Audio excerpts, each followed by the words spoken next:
अस्सलाम वालेकुम नाज़रीन, आप देख रहे हैं ZH एंटरटेनमेंट। मैं हूं ज़हीर अहमद। नाज़रीन, उम्मीद है आपकी ईद अच्छी गुजरी होगी।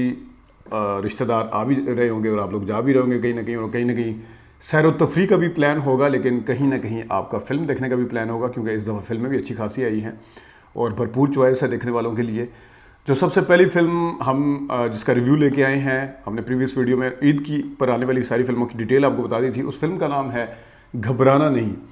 घबराना नहीं, वैसे तो आपको पता है इमरान खान साहब का एक जुमला था जिसमें वो बार बार महंगाई के हवाले से कहते थे घबराना नहीं। इस हवाले से बात करेंगे कि इसमें सियासत का भी कोई तड़का उस तरह का है या नहीं है।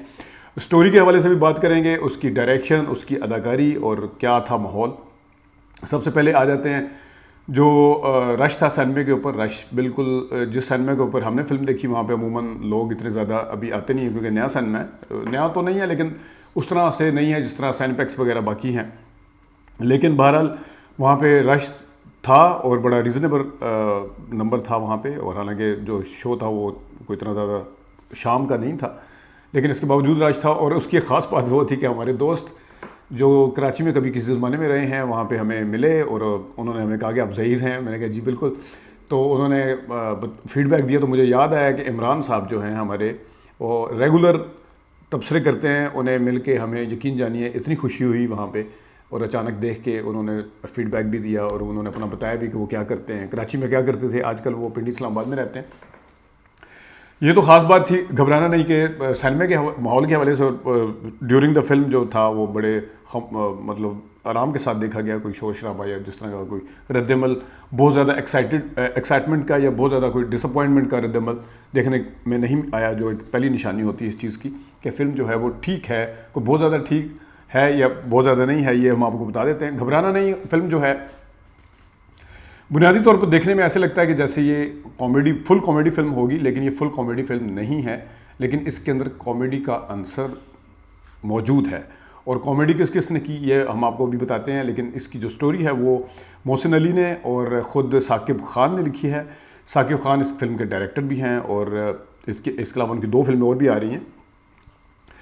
फिल्म का जो दुरानिया वैसे इसके ऊपर लिखा हुआ है 1 घंटा 55 मिनट है, अगर आप उसकी वेबसाइट पे जाकर देखें सिनेपैक्स वगैरह की। लेकिन ये फिल्म जो है वो कम से कम 2.25 घंटे की है, 1 घंटा 55 मिनट की नहीं है। इसके ऊपर भी हम आते हैं। स्टोरी जो है वो थोड़ी सी हम आपको बता देते हैं कि कब्ज़ा माफिया और जो ज़मीन के ऊपर कब्ज़े करते हैं, ख़ासतौर पर कराची का क्योंकि दिखाया उस वहाँ पर कब्ज़ा माफिया के हवाले से है। जो नैयर एजाज का करैक्टर है भाई मियाँ का, उसको भी आप किसी तरीके से भी एक जो सियासी जमात थी उसके लीडर के साथ जोड़ सकते हैं किसी हद तक। और दूसरा ये है कि इस फिल्म में जो दूसरी लाइन है सबसे अहम, कि बेटे के ऊपर पेरेंट्स की उम्मीदें सबसे ज़्यादा होती हैं। हालांकि जो बेटी जो सबा कमर है, सुहेल अहमद की बेटी है, वो ये साबित करती है कि बेटी जो है वो किस तरीके से बेटा बन के दिखा सकती है। और अपने पेरेंट्स को जो ख़ासतौर पे वो प्रॉब्लम आ जाती है प्लॉट के हवाले से, उनका प्लॉट मैंने जिस तरह बताया कि कब्ज़ा माफिया के हवाले से सारी स्टोरी है। वहाँ पे सुहेल अहमद का प्लॉट होता है जिसके ऊपर कब्ज़ा हो जाता है, तो किस तरीके से सबा कमर उसको छुड़ाती है ये है उसके अंदर। उसके डायलॉग भी बेटे और बेटी को लेके थोड़ी सी सेंसिटिव होती है इस इशू के ऊपर सबा कमर, तो ये है। अच्छा, अब आते हैं फिल्म की डायरेक्शन की तरफ। फिल्म की जो डायरेक्शन है वो पहला हाफ तो बड़ा शानदार है। मैं हमेशा कहता हूँ कि जब से ये नए लोग फिल्में बनाने के लिए आए हैं, जो कंपैरेटिवली अब जो सलमा क्योंकि ऑल टुगेदर चेंज हुआ है सिनेमा की जो लुक में, मतलब जो फिल्म बनाने का एक जो स्टाइल था, पुराना रवायती स्टाइल था, उससे चेंज हुआ है, निकले हैं उससे। डिजिटल दौर आया है, नए लोग आए हैं, कुछ सीख के आए हैं, कुछ सीख के नहीं हैं, कुछ पढ़ के आए हैं। तो एक जो मसला है, मसला क्या है बल्कि एक हकीकत है ये, बल्कि कि पहले हाफ के अंदर सारी वो मेहनत कर लेते हैं, जबकि दूसरे हाफ में जाके थोड़ी सी फिल्म आउट ऑफ कंट्रोल नज़र आती है। ये मैं सिर्फ घबराना नहीं कि नहीं कह रहा, मैं अक्सर कहता हूँ कि पहला हाफ शायद उनके अंदर एंथुजियाज़म बहुत ज़्यादा पाया जाता है जब फिल्म शुरू होती है। इस वजह से शुरू में वो बहुत ज़्यादा करते हैं। शायद उनके पेपर के ऊपर इतना अच्छा काम नहीं हुआ था क्योंकि paper work is half done, या जो भी है फिल्म को उस तरह कंसीव करके शायद नहीं बनाया जाता है। ये एक इशू है जो थोड़ा सा आजकल पेश आ रहा है। इस फिल्म के साथ भी थोड़ा सा ये इशू है, क्योंकि फिल्म का जो फार्मूला है, रवायती फार्मूला, बुनियाद से आप नहीं हट सकते। जिस रवायत ने या जिस जो एक फ़ैशन है, जो यहाँ पे फार्मूला है, जिसने फिल्मों को कामयाब किया है, सिनेमा इंडस्ट्री को जिसने कामयाब किया है, वो अपनी जगह मौजूद रहता है। उसके अंदर चेंजिंग्स आती रहती हैं लेकिन बुनियाद एक ही रहती है। तो इसके ऊपर फिल्म का जो घबराना नहीं का जो शुरुआत है बहुत अच्छी है। फैसलाबाद से इसको ओपन किया गया है, वहाँ पे उसी तरह ड्रोन शॉट वगैरह सिनेमाटोग्राफी एकदम अच्छी है, बैकग्राउंड म्यूज़िक बहुत अच्छा है। फिर उसके साथ फिल्म थोड़ी सी फ्लैशबैक में है, क्योंकि दो बारातें आ जाती हैं सबा कमर की को लेने के लिए, यानी कि दुल्हन होती है सबा कमर, एक बारात होती है जाहिद खान की, दूसरी होती है नैयर इजाज़ की। तो स्टोरी में से ज़्यादा नहीं बताता मेरे इस हक़ में नहीं, आप लोग जाके देखें, लेकिन समझाना ये मकसद है कि बाकी फ़िल्म जो है फ्लैशबैक में जाती है। लेकिन फ्लैशबैक की फ़िल्मों का अक्सर ये ड्रॉबैक होता है कि शायद उस तरह संभाल ना सकें, लेकिन मतलब उस तरह मज़ा नहीं आता फ़िल्म देखने का। लेकिन इस फिल्म के साथ थोड़ा सा डिफरेंट है। पहला हाफ मैंने जिस तरह बताया उसके अंदर उसने बड़े अच्छे तरीके से किरदारों का इंट्रोडक्शन करवाया, किस तरीके से जाहिद खान की एंट्री है, किस तरीके से जबरान आते हैं, किस तरीके से रैम्बो है, किस तरीके से सबा कमर है, किस तरह सोहेल अहमद और नैयर इजाज़ हैं। इसमें उनकी जो करैक्टर बहुत छोटे थोड़े टाइम में, हालांकि उसको थोड़ा अमूमन अगर पुरानी फिल्में देखें उसमें थोड़ा ज़्यादा टाइम लगाया जाता था, लेकिन इसमें थोड़े टाइम में है। ड्यूरेशन आप कह रहे होंगे कि मैंने कहा कि ड्यूरेशन ज़्यादा है, तो वो भी मैं आपको बताता हूँ कि किस जगह पे थोड़ी सी फिल्म ड्रैग लगती है। लेकिन बहरहाल इंट्रोडक्शन बहुत अच्छा है, ओपनिंग बहुत अच्छी है, और जिस तरीके से उसने डायरेक्टर ने चाहा है फिल्म को, मतलब है कि अगर कोई कॉमेडी कर रहा है तो लोग हंसे भी हैं उसमें थोड़ा सा। जबरान का जो शुरू के 5 मिनट हैं 6 मिनट हैं वो थोड़े से किरदार समझने के लिए हैं, लेकिन आगे जाके उस जिस तरीके से जबरान ने किरदार किया है या डायरेक्टर ने, लिखने वाले ने उनके किरदार को लिखा है और जबरान ने कितना इंसाफ किया वो एक्टिंग के डिपार्टमेंट में आपको बताता हूँ। लेकिन यहाँ पे जो पहला हाफ तो बिल्कुल ज़बरदस्त है। हाफ टाइम के बाद जब फिल्म शुरू होती है तो फिल्म को थोड़ा सा ड्रैग किया गया है, फिल्म के सीन लंबे किए गए हैं, ख़ासतौर पे जिस वक्त जहाँ आराब बन के जाती हैं सबा कमर नैयर इजाज़ के सामने अपना, वहाँ पे उन्होंने अदाकारी तो बहुत अच्छी की है, और नैयर इजाज़ जिस तरीके से अपने उस विलन के उससे निकल के थोड़े से उसमें अदब के और तहज़ीब के दायरे में रह के आते हैं, तो वो उसके ऊपर तो कोई क्वेश्चन नहीं दोनों की अदाकारी के ऊपर, वो तो बहुत ही शानदार है। लेकिन डायरेक्टर ने सीन को ज़रा ज़्यादा डाले हैं वहाँ पे, एक ये, और दूसरा ख़ास तौर पे जिस वक्त सलीम मिराज साहब की एंट्री होती है वो प्लॉट वाला वगैरह के ऊपर जो काम है उसमें भी जो जुमले हैं, जो सीन है वो कुछ ज़्यादा है, उसमें थोड़े सीन के साथ गुजारा हो सकता था, क्योंकि बार बार जिस वक्त ये बैठ के देख रहे होते हैं सलीम मिराज जाके वहाँ पे डील कर रहे हैं और उनके साथी जो दो चाइनी दिखाए हैं नैयर इजाज़ के साथ जाके, और ये बैठ के कैमरे में देख रहे हैं जाहिद खान और जबरान और सबा कमर, तो ये थोड़े सीन इसके कम भी हो सकते थे। इसको थोड़ा सा ड्रैग किया गया, एंड पे थोड़ी सी बोरियत महसूस होना शुरू हो जाती है। तो सेकंड हाफ में जिस तरह का रद्दमल देखने वाले की तरफ से होता है उस तरह का रद्दमल नहीं है। और मैं फिर कहता हूँ कि जो इस वक्त सिनेमा शायकीन है वो थोड़े से चेंज हैं, लेकिन इसके बावजूद हमने, क्योंकि अभी भी फिल्में देखी हैं सारी, रिव्यू भी मैं दे चुका हूँ, तो उसमें रद्दमल आता है। लेकिन आखिर के जो बाकायदा तौर पे क्लाइमैक्स एक फ़िल्म का होना चाहिए, वहाँ पे ये फिल्म जाके इंसान को फील नहीं होता कि क्लाइमैक्स किस जगह पे आया है। वो इतना यानी कि ड्रैग किए गए हैं सीन, ये जब उधर जहारा बन के जाती है वो क्लाइमैक्स है, या जिस वक्त सलीम मिराज आते हैं वो क्लाइमैक्स है। तो वो एक जो एक्साइटमेंट या जो एक रद्दमल होना चाहिए वो नहीं था, जिससे साफ तौर पे महसूस होता है कि फ़िल्म जो है वो थोड़ी सी दूसरे हाफ में ड्रैग है। और ख़ास तौर पे कुछ लोग मैंने खुद देखा वहाँ पे सो भी रहे थे, कुछ लोग जमाइयाँ कर रहे थे, तो ये भी इस चीज़ की निशानी होती है। लेकिन बहरहाल जो फिल्म के अंदर चले, एक्टिंग के डिपार्टमेंट और गाने के डिपार्टमेंट में बाद में आते हैं। पहले आपको थोड़ी सी गलतियाँ भी दिखा देते हैं, गलतियाँ थोड़ी हैं इसमें, ख़ास तौर पे जिस वक्त सबा कमर और जाहिद खान का पहला आमना सामना है। सबा कमर जो है वो जो ऑडिशन लेता है एक बंदा, वो वैसे ही ठहरक जा रहा होता है, तो वो उसको गिरबान से पकड़ के, उन्होंने ग्लासेस लगाए होते हैं बड़े स्टाइलिश किस्म के सबा कमर ने, तो गिरबान से पकड़ के वो ले आती है थाने में।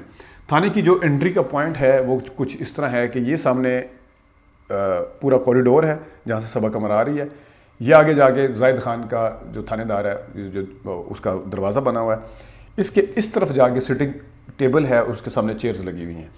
तो हालांकि थोड़ा सा डायरेक्टर ने दिखाया है कि जिस टाइम सबा कमर के आने की आवाज़ बाहर से आती है, आओ इधर, जब शोर सुनता है थोड़ा सा उसको कुर्सी को खींच के पीछे लेके आता है, लेकिन वो जो लुक रूम है और जो देखने का वो है वो उस तरह नहीं बनता कि वो सबा कमर को कॉरिडोर में से आते हुए हैरानी के साथ देख सके।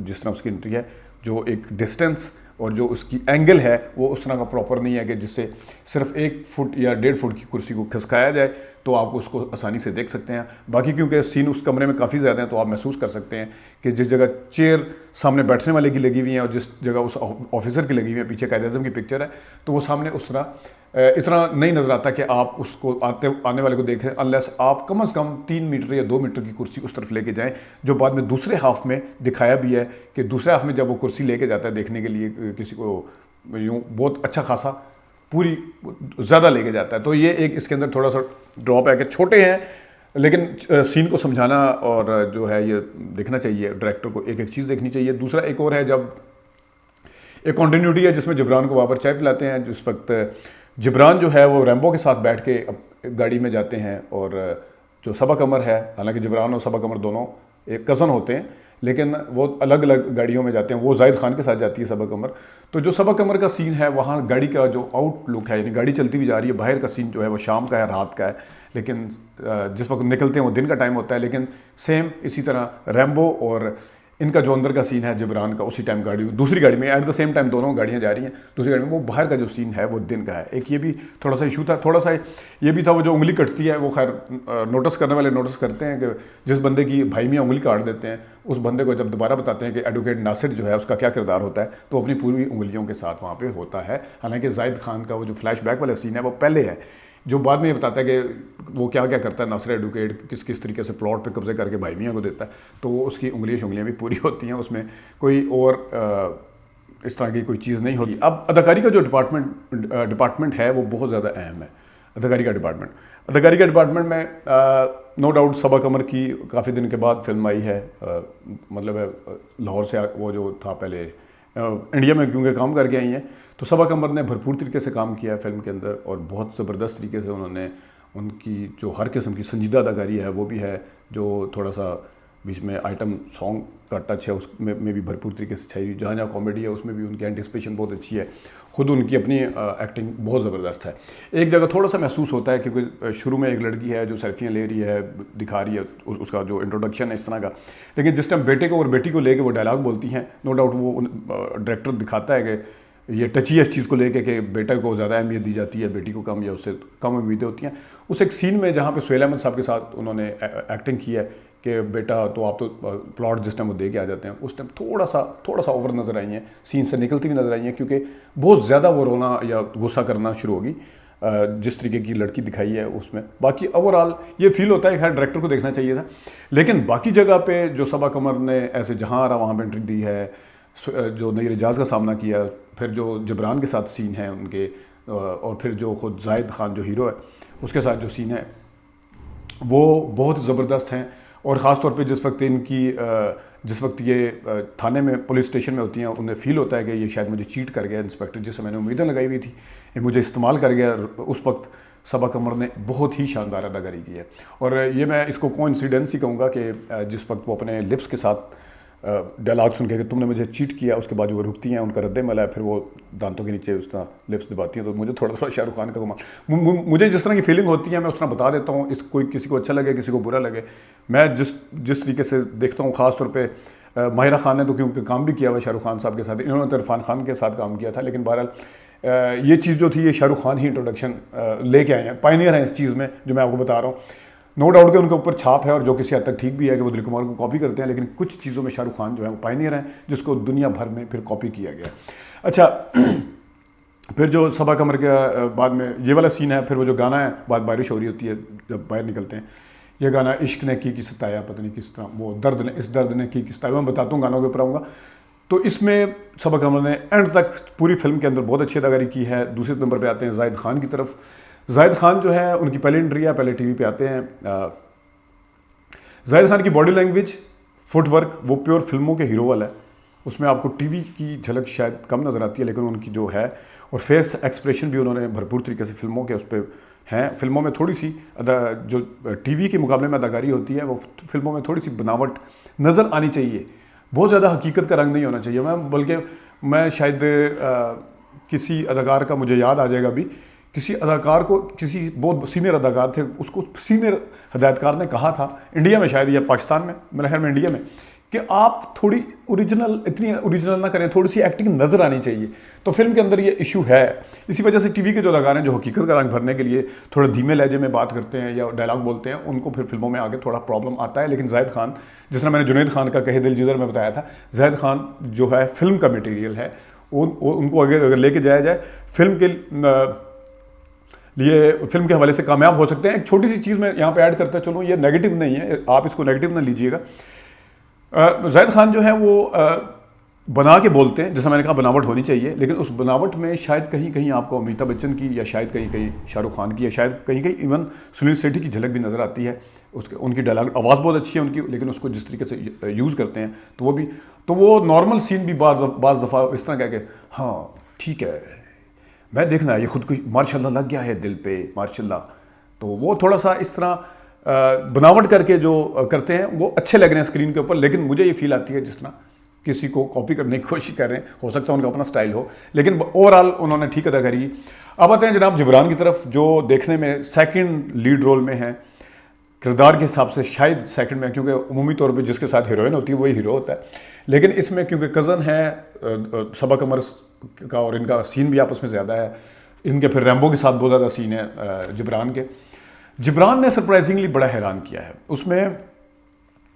जो मुझे था कि जिस टाइम जाहिद खान की एंट्री, जैसा मैंने बता दिया सारा कुछ हो गया, जिब्रान ने मुझे नहीं लगता था कि वो उनका किरदार इतना जानदार होगा या उन्होंने अपनी परफॉर्मेंस से बनाया है। एक तो होता है राइटर जब लिखता है वो लिख देता है, लेकिन उसके अंदर जान किसने डालनी होती है वो अदाकार ने डालनी होती है। तो जिब्रान ने भरपूर तरीके से इस फिल्म में काम किया है। थोड़ी सी टीवी की झलक नज़र आती है as compare to Zahid Khan इनकी अदाकारी में, लेकिन अदाकारी का जो किरदार है इनका बहुत शानदार है। क्या इनके जो संजीदा साइड है, रैम्बो के साथ जो सीन है कि मुझे चाय भी ज़्यादा पिला दी है, मैं चाय पिला के मार दिया है, ये वो कॉमेडी सीक्वेंस जो है उसमें सिनेमा वाले बहुत हंसते हैं। और कहीं कहीं इन्होंने रैम्बो को भी नीचे लगाया है, ठीक है। रैम्बो का किरदार अगरचे उतना नहीं था, लेकिन कॉमेडी में तो वो माने हुए हैं।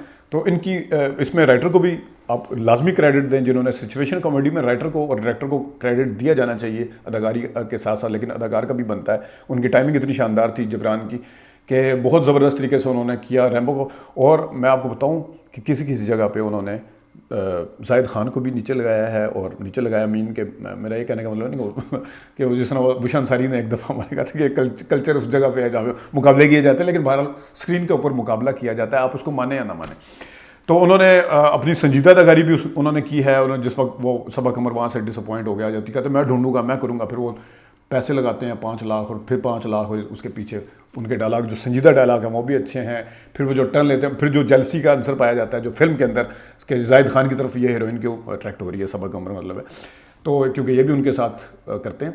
तो ये ओवरऑल जो है उन्होंने उनके किरदार के अंदर कॉमेडी के जो सीक्वेंस थे या सीन थे उनमें, या जो संजीदा डायलॉग थे उसमें जिब्रान ने बड़ी ज़बरदस्त अदाकारी की है। और एंड पे वो खुद क्योंकि सरेंडर कर देते हैं, वो खुद सबा कमर से पीछे हट जाते हैं, तो उनकी कुर्बानी भी है जो देखने वाले के दिल में बैठ जाती है। आपको पता है जिस तरह अमिताभ बच्चन का किरदार आपके सामने शोले फिल्म वाला, ये सेम उस तरह तो नहीं, मैं एक मिसाल दे रहा हूँ वैसे।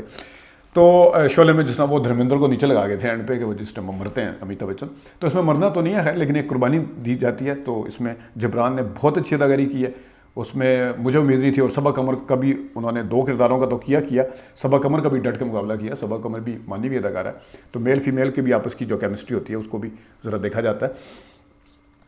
नैयर इजाज़ साहब की तरफ आते हैं। नैयर इजाज़ ने तो क्या बात है, नैयर इजाज़ वाकई फ़िल्म का मटेरियल है। और पता चलता है कि उनकी आवाज़ है, वो धीमा बोल रहे हैं तब भी फिल्म लगती है, वो ऊंचा बोल रहे हैं तब भी फिल्म लगती है, वो शुगल मजाक करते करते संजीदा हो जाते हैं तब भी वो उसमें जचते हैं, वो संजीदा सीन करते करते मजाक करना शुरू हो जाते हैं तब भी जचते हैं। वो भाई मियाँ के रोल में वो सब्ज़ी काट रहे हैं उसमें भी जचे हैं। वो बाद में जहाँ आरा के साथ बड़ा अदब के साथ हम आपके साथ हैं, जिस तरह वो बोलते थे ना पाकीज़ा फिल्म में क्या था, राजकुमार हमने तुम्हारे पाँव देखे थे, इसी तरह हम आपके साथ, जिस तरह उन्होंने अपने आप को बदला है ख़ासतौर पर जहाँ आरा के सामने कि वो कितने बड़े बादब और बड़े ज़ौक़ वाले आदमी हैं, वो दिखाया उन्होंने, वो भी शानदार है। और किस तरीके से वो विलन बन के सामने आते हैं, किस तरीके से मैं नैयर इजाज़ साहब की क्या तारीफ़ करूँ, सूरज को वाकई चिराग दिखाने के मुतरादिफ है। अगला आ जाते हैं रैम्बो। रैम्बो साहब जो हैं वो बड़े अरसे के बाद किसी फिल्म में उन्होंने एंट्री दी है। ये जो पुराने अदाकार हैं उनके लिए बड़ा मसला होता है कि नए अदाकारों के साथ काम करना और ख़ास तौर पे मिजाज को मिलाना, और फिर उस वक्त जब आपका किरदार भी किसी नए अदाकार के अंडर हो, यानी ये वो पुलिस वाले हैं, जाहिद खान के अंडर दिखाया पुलिस वाला जो एहलकार होता है। लेकिन इन्होंने रैम्बो साहब ने बहुत अच्छी अदाकारी की है। मैं बल्कि किसी का फीडबैक ना देना भी ज़्यादती होगी, तो मैं जब फिल्म देख के बाहर निकल रहा था तो जो एक गट फीलिंग लोगों की होती है, तो उसमें काफ़ी 3-4 लड़के आपस में बातें करते हैं, यार रैम्बो ने बड़ा अच्छा काम किया, रैम्बो ने बड़ा अच्छा काम किया। तो ये रैम्बो साहब को क्रेडिट जाता है। सुहेल अहमद साहब का किरदार जो है वो ज़रा ज़्यादा नहीं है, लेकिन सुहेल अहमद साहब तो फिर आपको पता है सुहेल अहमद साहब हैं, वो पंजाब नहीं जाऊँगी में हो, वो गोरी दिया चांजरा में हो, आप लोगों को तो पता भी नहीं होगा गोरी दिया चांजरा कौन सी फिल्म है, लेकिन वो जो भी हो, वो सुहेल अहमद साहब का कोई सानी नहीं है। वो मतलब उनको वो जज जाते हैं, वो हर किरदार के लिए बने हुए हैं। वो कॉमेडी वो समझ लेंगे कॉमेडी, जिस तरह मैंने अभी नई रजाज के हवाले से भी बताया, ये भी कॉमेडी भी करवा लें, संजीदा रोल करवा लें, जो मर्जी ला लें बुलवा लें, कभी मार नहीं खाते। अब आते हैं जनाब फिल्म का, अगर कोई मैं मेन किरदार भूल गया हूँ तो माजरत। अब आते हैं इस फिल्म की कि जो म्यूज़िक है उसकी तरफ।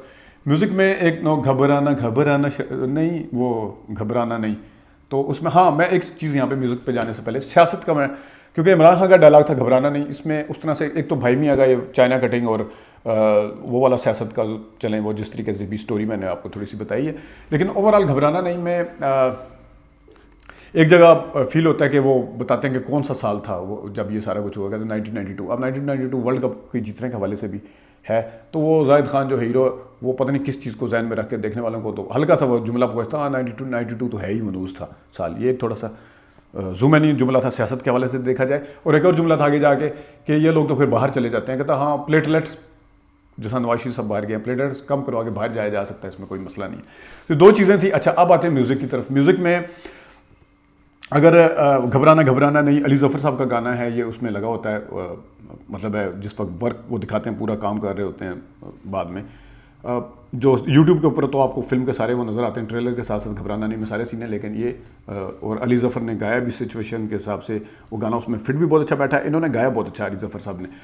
फिर इसमें एक और गाना है सोने वे, वो निर्मल रॉय और शुजा हैदर का है, पिक्चराइज हुआ हुआ उस पर जाहिद खान पे और सबा कमर पे, ये भी अच्छा है। और इसके बाद एक गाना है इस दर्द ने किस तरह नहीं सताया, क्या नहीं सताया इस दर्द ने, वो जब निकलती है सबा कमर, वो बैकग्राउंड में बारिश वारिश हो रही होती है, वो भी बहुत ज़बरदस्त है। फिर इसमें एक और गाना है जिसमें घबराना नहीं, उसका मैं आपको बता चुका हूँ। एक गाना और है तेरे इश्क ने कीते की ये है, और फिल्म तेरे इश्क ने कीती ये भी और एक नई लड़की के ऊपर है जिस वक्त जाहिद खान की एंट्री है, ये भी उसके हिसाब से ठीक है। एक गाना और है झांझरिया पहना दे मुझको झांझरिया पहना दे, ये एंड पे है, ये नूरजहां का भी गाना था, झांझरिया पहना दो बिंदिया भी, वो नहीं है, नकल नहीं है उसका, ये भी है। तो और बेबी सोना मुखड़ा वो भी है इसमें। लेकिन ये ओवरऑल गाने जिस तरीके से होते हैं कि आइटम सॉन्ग भी इसमें पाया जाता है, हीरो हीरोइन का गाना भी है, एक संजीदा गाना भी है बारिश वारिश के साथ, जो एक भरपूर तरीके से सारी सिचुएशन गानों की जो रिक्वायर्ड होती है, 4-5 गाने, 4 कह लें या 5 कह लें, उसमें है। तो ये है ओवरऑल फिल्म। घबराना नहीं, इसको थोड़ा सा छोटा कर लिया जाता अगर सेकंड हाफ ड्रैग ना किया जाता। नए बनाने वालों के लिए को ये जानना चाहिए कि फ़िल्म बनाने का जो फार्मूला है वो वही रहता है। कई फिल्में ऐसी हैं जो पहले हाफ में थोड़ी कमज़ोर थी, लेकिन बाद में उन्होंने इतनी ज़बरदस्त तरीके से संभाली कि उन्होंने शानदार कामयाबियाँ समेटी हैं, क्योंकि एंड पे जब लोग देख के उठते हैं तो वह बाहर जाके यही बताते हैं कि वो कहते हैं and is well all is well, तो यही बताते हैं जाके सबको कि फ़िल्म बहुत अच्छी है। फिल्म नए बनाने वाले जो हैं पुराने बनाने वालों को थोड़ा सा ज़रूर फॉलो करें। ठीक है, आप लोग ड्रोन शॉट्स भी ले लेते हैं, आपको सहूलत भी है, फिर लाइटिंग वाइटिंग के ऊपर भी मेहनत हो जाती है, फिर सारा कुछ दिखा दिया जाता है, कैमरा शैमरा सिनेमाटोग्राफी या जो और चीज़ें हैं, लेकिन उसके साथ साथ क्लाइमैक्स का पता होना बहुत ज़रूरी है। नाज़रीन, ये है घबराना नहीं का रिव्यू। इस फिल्म को अगर 10 में से 7 या 7.5 नंबर दिए जा सकते हैं। फिल्म का सेकंड हाफ अगर ड्रैग ना होता, उसमें थोड़ी बोरियत का आंसर ना होता, तो उसको ज़्यादा नंबर भी मिल सकते थे, लेकिन 7.5 नंबर भी कोई कम नहीं है, क्योंकि हमने जहाँ पे अच्छी अच्छी फिल्में देख के भी 6 नंबर दिए हुए हैं, जो हमारे ख्याल के मुताबिक हमने पूरी रीज़न आपके सामने रख दी है। हो सकता है मेरी राय से आप इत्फाक ना करें, लेकिन बहरहाल ये घबराना नहीं का रिव्यू था। अपना बहुत सारा ख्याल रखिएगा, वीडियो का फीडबैक देना ना भूलिएगा। अभी तक के लिए इतनी इजाज़त दीजिए, अल्लाह हाफ़िज़।